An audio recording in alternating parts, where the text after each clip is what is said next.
So how do you handle price objections from your customers?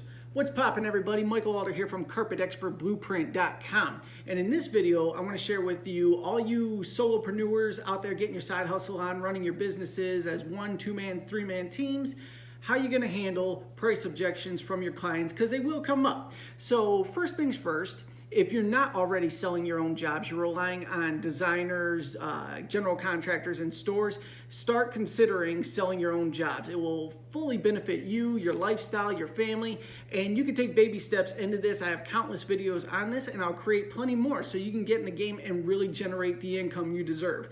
But what happens when a client doesn't like your price? So you're gonna have a couple different clients out there. Your customer is allowed to ask you for a discount or haggle with you. That's fine, everybody wants a great deal. But you will also come across a client that is in it for the bottom dollar price. Now, where we are at in this current economy, as of this recording, business is booming. You don't have to discount your prices. Now, if you're a smaller player out there, mom and pop type store or smaller, you have to know your numbers. Now, whatever the big box franchise type players are charging in your area, you want to be 10 to 20% below them, and believe me, there's tons of meat on the bone still when you come in a little bit lower than them. So first things first, know your numbers.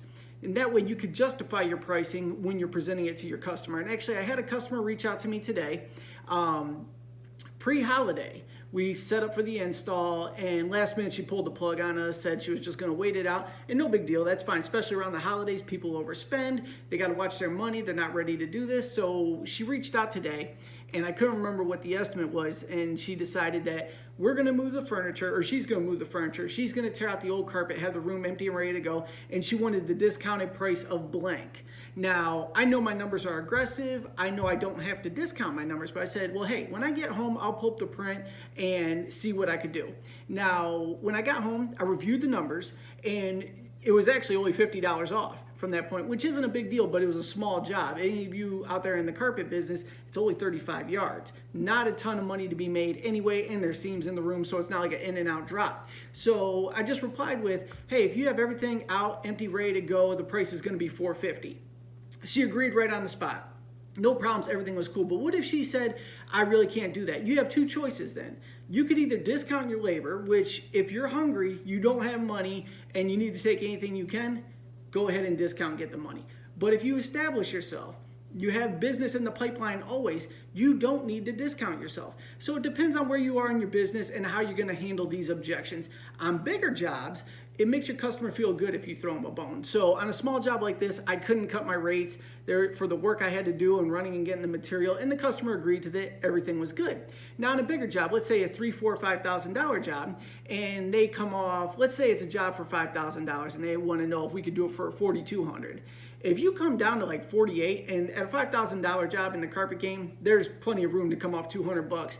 They're gonna go ahead and hem and haw for a second and be like, all right, you got a deal. And especially right now where everybody's busy and it's hard to find guys. Now, when everything tightens up and you're in a business like the flooring industry, where people, it's optional to buy carpet, you may have to drop your price and deal with some of that. But right now you can grab as much as you can, and you should stockpile that so you're positioned well for the next shift. So, once again, if you're handling, running into customer objections to your pricings, assess the situation and your personal life. Do not be the guy that closes every deal for no profits. Closing deals and having a high closing ratio is fantastic. It's great for your ego, it makes you feel good. You're the big player in the marketplace. But if you're the biggest player in the marketplace and you're broke, what good is that? That doesn't do you any good. So what if you were closing at 75 to 80%, but you were hitting fantastic margins and you were the biggest player still, or one of the bigger players? That's where you want to be. So really build your name up out there. Be the go-to guy or gal on whatever service you're offering. And when customers want a discount on those bigger jobs and you have some wiggle room and you want to help them out and get the referral where you'll make up for the money on the back end, give it to them.